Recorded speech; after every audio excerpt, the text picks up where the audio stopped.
Entonces hablemos de los músculos del abdomen. Músculos del abdomen tenemos la región anterolateral, región posterior o lumboiliaca, región superior o diafragmática, región inferior o perineal. Vamos a hablar específicamente de la región anterolateral. Tenemos los músculos largos, que es recto mayor del abdomen y la piramidal del abdomen, y los músculos anchos, oblicuo mayor del abdomen, oblicuo menor del abdomen y transverso del abdomen. El oblicuo externo tiene las fibras de arriba hacia abajo y lateral a medial, y el interno de abajo hacia arriba, de lateral a medial. El recto mayor. El primer músculo, aumenta la presión abdominal y flexión. Tiene la línea arqueada o de Douglas y la línea semilunar, que es la que está acá, lateral a la línea alba, que es la que está. La línea alba es la del medio, mejor dicho. Está contenido en su estuche aponeuróptico o vaina del recto. La hoja anterior de la vaina del recto recubre por completo el músculo y se encuentra adherida a las intersecciones tendinosas. Y la hoja posterior, por el contrario, es incompleta, pues se interrumpe a nivel del tercio inferior del músculo delimitado por el borde curvado, o llamado también la línea arqueada o arco de Douglas. Entonces, recto abdomen, origen, cresta del pubis y sínfisis del pubis, inserción en los cartílagos de la quinta, sexta y séptima costilla de la pubis sifoides. La acción flexiona la columna vertebral, especialmente en su región lumbar, y comprime el abdomen para asistir a la defecación, micción y la inspiración forzada y el parto. Inervación, nervios espinales torácicos de T7 a T12.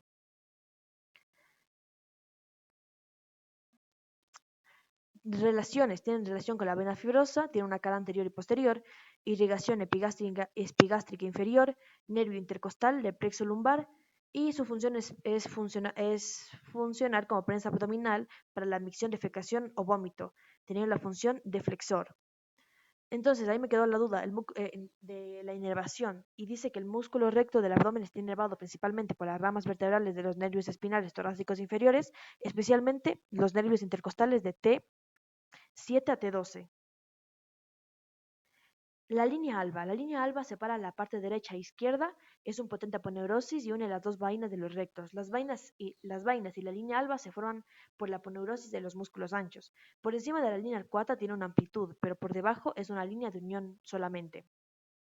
Hablando de los oblicuos, estos cambian de posición dependiendo si están encima del arco de Douglas o debajo. Encima del arco de Douglas, el oblicuo externo está anterior, el oblicuo interno se divide una lámina hacia anterior del recto del abdomen y una lámina hacia interior o posterior del recto del abdomen. Y atrás, pues, el oblicuo transverso, ¿no? Y mientras que debajo del arco de Douglas está las tres láminas del oblicuo externo, oblicuo interno y oblicuo transverso hacia anterior del recto del abdomen, y posterior está la fascia transversalis.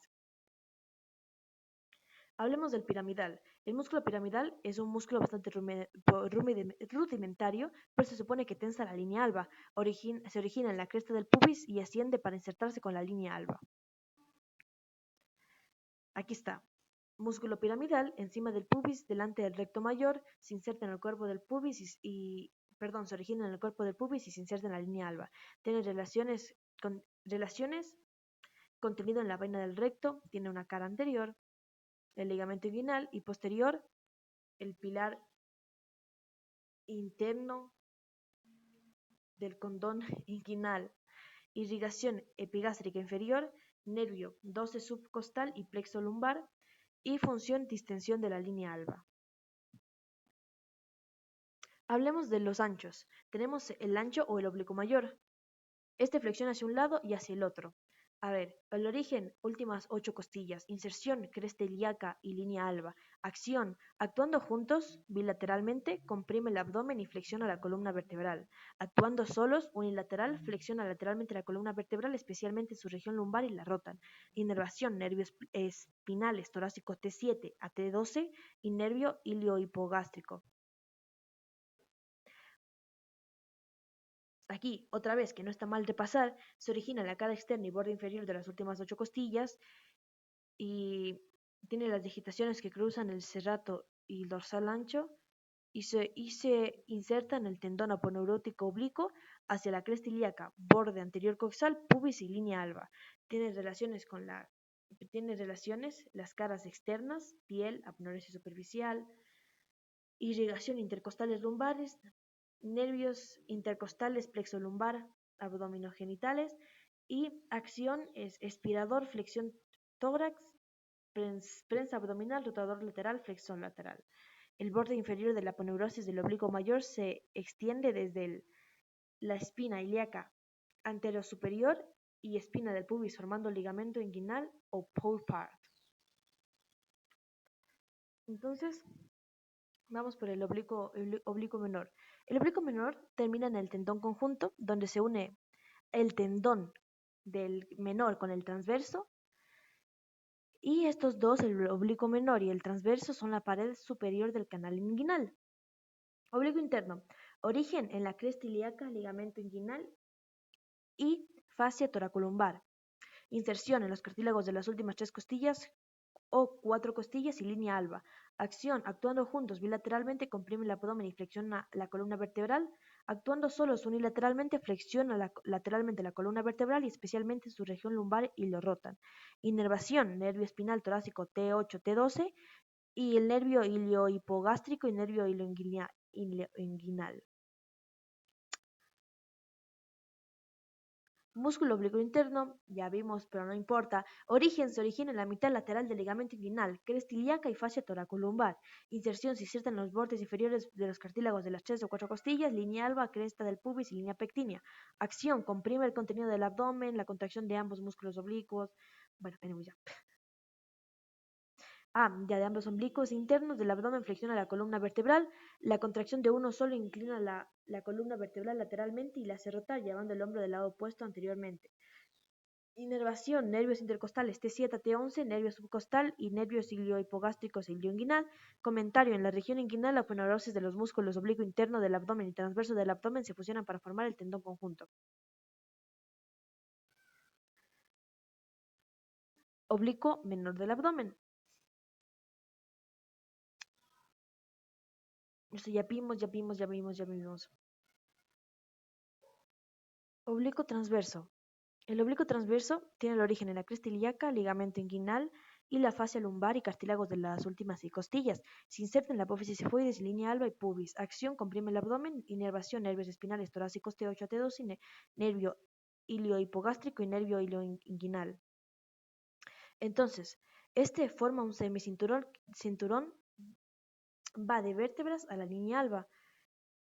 Se origina en la cara interna de las 6 últimas cartílagos costales, labio interior de una tercera cuarta parte anterior de la cresta ilíaca y un tercio externo del arco crural, en la apófisis transversa de la columna lumbar. Y se origina en los fascículos costal, lumbar y ilíaca del pubis y une al oblicuo menor con el tendón conjunto. Llega al borde del recto, forma la aponeurosis transverso y tiene 2 porciones, superior retromuscular, inferior premuscular. Eso ya lo vimos, eso ya es la parte que dije de los oblicuos. Irrigación por la interna y epigástrica, TX interna y epigástrica, tórax, I don't know. Nervio intercostal es plexo lumbar y función estrecha el tórax y prensa abdominal. Y es importante la línea semilunar de Spiegels, porque en la de Spiegel se producen hernias. Las disposiciones que son diferentes de cada oblicuo, lo que crea una rejilla que impide que se produzcan hernias, y para intervenciones quirúrgicas sirve mucho porque solo separas las caras y es como abrir pues una cajita. Músculo cremaster. Tiene su origen, este delgado músculo se origina en la porción media del ligamento inguinal y es una continuación del músculo oblicuo interno del abdomen. Su inserción se inserta mediante un pequeño tendón en el tubérculo cresta del pubis. Acción, tira del testículo hacia arriba. Inervación, ramo genital del nervio genitofemoral L1 y L2. Comentario, después de pasar por el anillo inguinal superficial, las fibras del músculo cremaster forman una serie de asas que están incluidas en la fascia cremastérica, rodeando el cordón espermático en el varón. El cordón espermático está cubierto por 3 láminas de fascia derivadas de la pared abdominal. La fascia espermática externa deriva de la aponeurosis del oblicuo externo del abdomen. La fascia cremastérica o espermática media lo hace del oblicuo interno del abdomen, y la fascia espermática interna del La fase transversal. Aspectos clínicos. Normalmente los testículos descienden al escroto poco después de nacer. Esto es necesario para que sea posible la división de las células germinales y la futura reproducción de semen. Los testículos no producen semen si no se encuentran varios grados por debajo de temperatura normal del cuerpo, 37 grados. Hablemos del ligamento inguinal. Ligamento inguinal. De ahí para arriba es canal inguinal, siendo el piso de este. Para abajo es femoral. El músculo discurre por la parte externa del espacio denominada laguna muscular. Los vasos lo hacen por la parte interna denominada laguna vascular. Entre ambas el arco iliopectineo. En el extremo interno del ligamento inguinal, algunas de sus fibras se extienden hacia abajo para insertarse en la superficie pectínea del músculo coxal. A estas fibras se le denomina ligamento lagunar, ligamento de Gimbernat. La vena es medial, la arteria se pincha lateralmente y luego va al plexo. Arriba torácica, abajo nervio epigástrico, milion inguinal e ilioneogástrico. La derecha drena directamente en la vena cava inferior y la izquierda en el recto. Es más normal varicela en el izquierdo, si hay en el derecho puede haber algo taponado. Está hablando a los plexos de...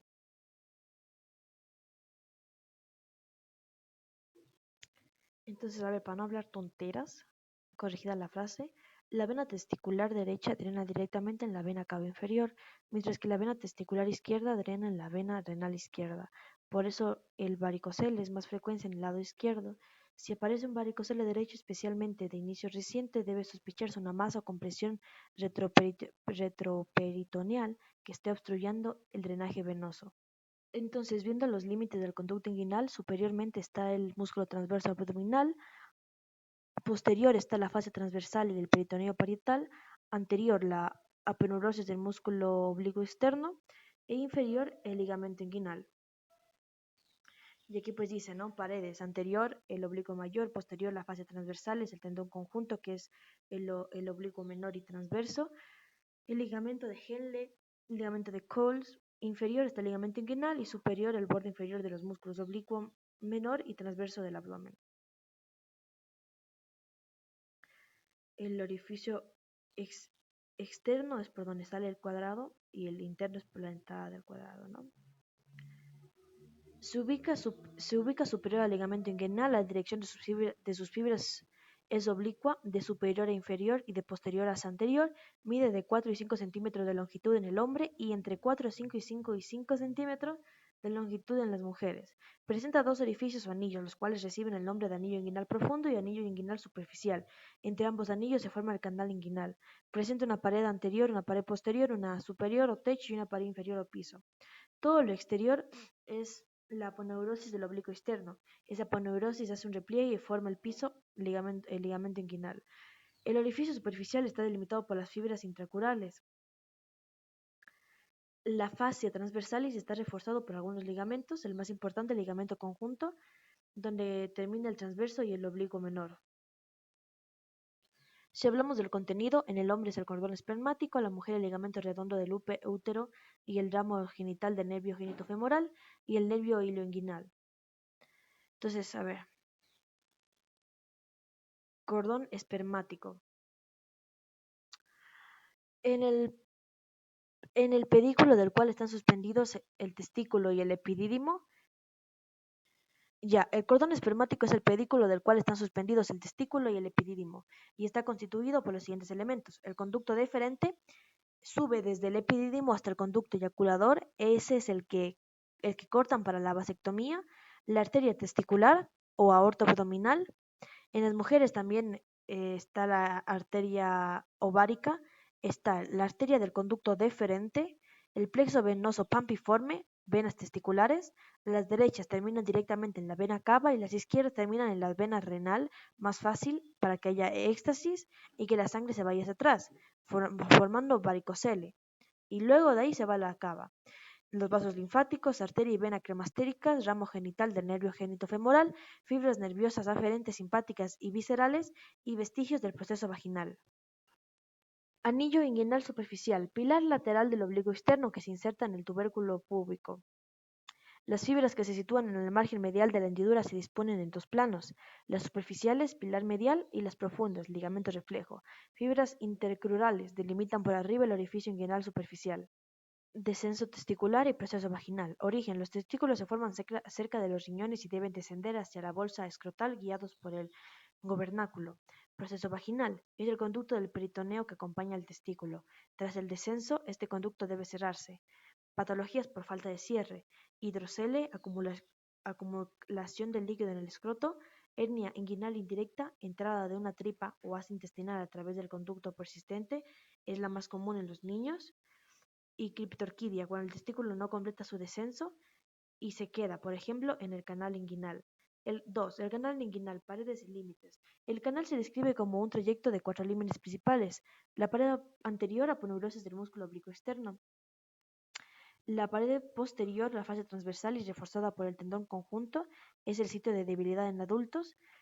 Y el techo superior, bordes libres del oblicuo interno y transverso, que ambos forman el tendón conjunto.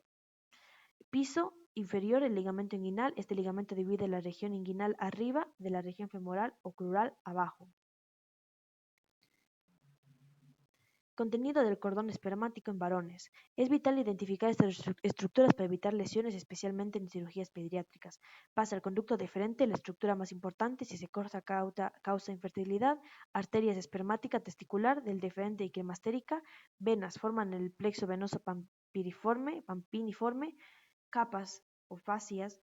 Está la fascia espermática externa, deriva del oblicuo externo. Fascia cremastérica, deriva del oblicuo interno, incluye los músculos cremaster. Fascia espermática interna, deriva de la fascia transversalis. Fascia transversalis. Es la aponeurosis profunda del músculo transverso. Va arriba hacia el diafragma, lados del músculo transverso y línea alba por dentro. Tiene de refuerzos el ligamento de Henle y de Hesselbach. El ligamento de Henle está situado por fuera del recto, forma triangular. Fuera del recto mayor, tiene forma triangular y base en relación al ligamento de Cooper y su cara anterior se une al tendón conjunto. Ligamento de Hesselbach es una cinta fibrosa situada entre el orificio interior del conducto inguinal y arteria epigástrica. Tiene forma triangular, base relacionada con el arco crural, vértice fascia transversal y arco de Douglas. Diferenciación de hernias. Tipo de hernia indirecta. Se da en niños y causa o localización es persistencia. Causa o localización persistencia en el proceso vaginal, pasa por el anillo inguinal profundo. Directa. Es común en adultos por la debilidad de la pared posterior de la fase transversalis. Crural o femoral, mujeres o monjas, debajo del ligamento inguinal suele complicarse por diagnóstico tardío. Como nota, las monjas pone como ejemplo de pudor que impide la revisión física oportuna, lo que lleva a complicaciones graves o hernias estranguladas. Anatomía de la pared posterior del abdomen. Músculos principales que forman el plano posterior. El psoas mayor se origina en las vértebras lumbares, el músculo ilíaco en la fosa ilíaca. Nota, ambos se unen para formar el psoas ilíaco, que se inserta en el trocánter menor del fémur. El cuadrado lumbar relacionado con el diafragma y la costilla 12, y el psoas menor, músculo inconstante o rudimentario, no siempre está presente. Músculo cuadrado lumbar. Cuadrado lumbar se origina en las apófisis transversas de las vértebras L3 a L5 en el ligamento iliolumbar y la cresta ilíaca. Se inserta en el borde inferior de la última costilla y en las apófisis transversas de las vértebras L1 y L3. Acción. Con la pelvis fija, este músculo flexiona lateralmente la columna vertebral lumbar, tronco, y también cuando fija la costilla 12 durante la inspiración. Cuando los dos músculos cuadrados lumbares actúan juntos, pueden ayudar a extender la columna vertebral lumbar. Inervación, nervio subcostal T12 y nervios LE1 a LE4. Comentario. Superiormente el diafragma forma el ligamento arqueado lateral o arco lumbocostal cuando pasa sobre el músculo cuadrado lumbar. Psoas. Músculo psoas ilíaco. Dos porciones, psoas e ilíaco, va a la cavidad abdominal del músculo. El psoas se origina en el cuerpo de la costilla 12, L1 a L4. Se inserta en el trocánter menor del fémur. La ilíaca se origina en la fosa ilíaca o cresta ilíaca a base del sacro y se inserta en el trocánter menor en el tendón conjunto. La función del ilíaca es la flexión la función del iliosoas es la flexión del muslo sobre la pelvis y rotador externo. Hablando del psoas menor, es rudimentario, no tiene mucha relevancia. Origen T12 a L1, inserción, eminencia hilopectinea, acción no tiene, es un músculo rudimentario, inervación en el plexo lumbar. Ahora hagamos un pequeño repaso del diafragma. El centro tendinoso del diafragma es atravesado por la vena cava inferior. Se mencionan pliegues internos vistos desde adentro de la barriga, que son restos de uraco y arterias umbilicales. A nivel del arco inguinal profundo asciende procedente de la arteria ilíaca externa, las arterias epigástricas inferior, que se dirige hacia la línea arqueada de la vena del recto. Ahora sí vamos con unas resaltando cosas al azar. El fémur solo conecta con la tibia. La epífisis distal tiene los ligamentos cruzados y meniscos. La tuberosidad está el tendón rotuliano que viene del cuádriceps. El periné no soporta el peso. El trapecio se inerva por por el nervio accesorio, el triángulo posterior, formando el triángulo posterior. La rama del mayor y menor tiene el nervio dorsal escapular. Si se rompe, forma la escápula alada. Hablando de rama del serrato menor y mayor, el borde anterior del trapecio da el triángulo posterior de los cuellos. Unión del serrato anterior con el oblicuo externo forma el ligamento inguinal y este forma el piso del canal inguinal. El tendón inguinal divide arriba la zona pélvica y abajo la zona femoral. Del oblicuo interno sale el cremaster. Y es común que salga varicocela en el testículo izquierdo.